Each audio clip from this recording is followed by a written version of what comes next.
திருச்சி ஸ்ரீரங்கம் கொள்ளிடம் ஆற்றில் குளிக்க சென்ற பெண் கஞ்சா போதை ஆசாமியால் அடித்து கொலை செய்யப்பட்ட சம்பவம் பெரும் பரபரப்பை ஏற்படுத்தியிருக்கிறது.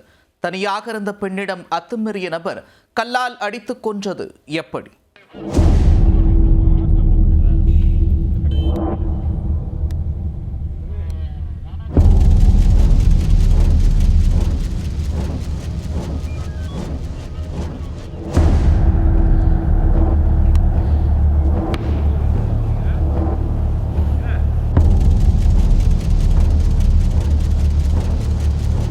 திருச்சி ஸ்ரீரங்கம் வடக்கு வாசல் கொள்ளிடம் ஆற்றுக்குள் பெண் ஒருவர் சடலமாக கிடப்பதாக ஸ்ரீரங்கம் போலீசாருக்கு தகவல் கிடைத்தது.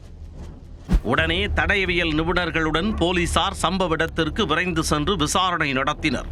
அந்த பெண் யார், எந்த ஊரைச் சேர்ந்தவர் என்ற தகவல் போலீசாருக்கு தெரிய வரவில்லை. ஆனால் அவரது ஆடைகளை வைத்து பார்க்கும்போது வட மாநிலத்தைச் சேர்ந்த பெண் போல இருந்துள்ளது.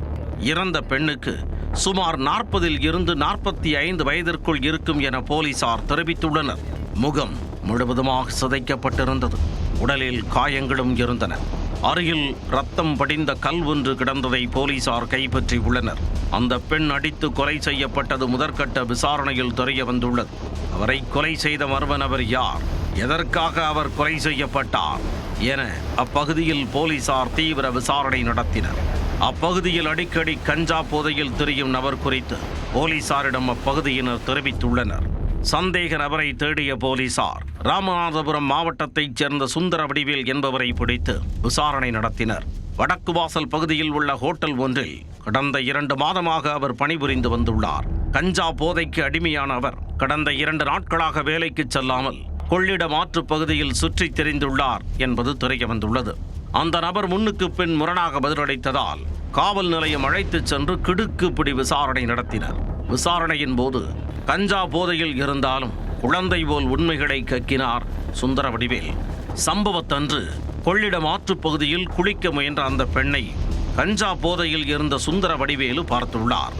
அவரிடம் சென்று பாலியல் ரீதியாக சீண்டியவர் ஒரு கட்டத்தில் அத்துமீற முயன்றுள்ளார்.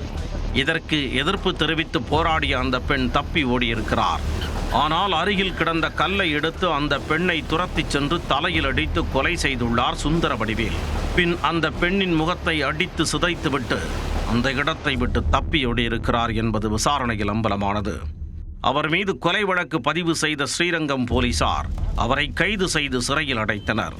அதிக அளவு பொதுமக்கள், பக்தர்கள் குளித்துவிட்டு செல்லக்கூடிய ஸ்ரீரங்கம் கொள்ளிடம் ஆற்றில் நடந்த இக்கொலை சம்பவம் அப்பகுதியில் பெரும் பரபரப்பை ஏற்படுத்தி உள்ளது. கடந்த 6 மாதங்களுக்கு முன்பு கொள்ளிடம் ஆற்றின் மறுகரையில் 40 வயது மதிக்கத்தக்க திருநங்கை ஒருவர் முகம் சிதைத்து எரிக்கப்பட்ட நிலையில் கொலை செய்யப்பட்டு கிடந்தார்.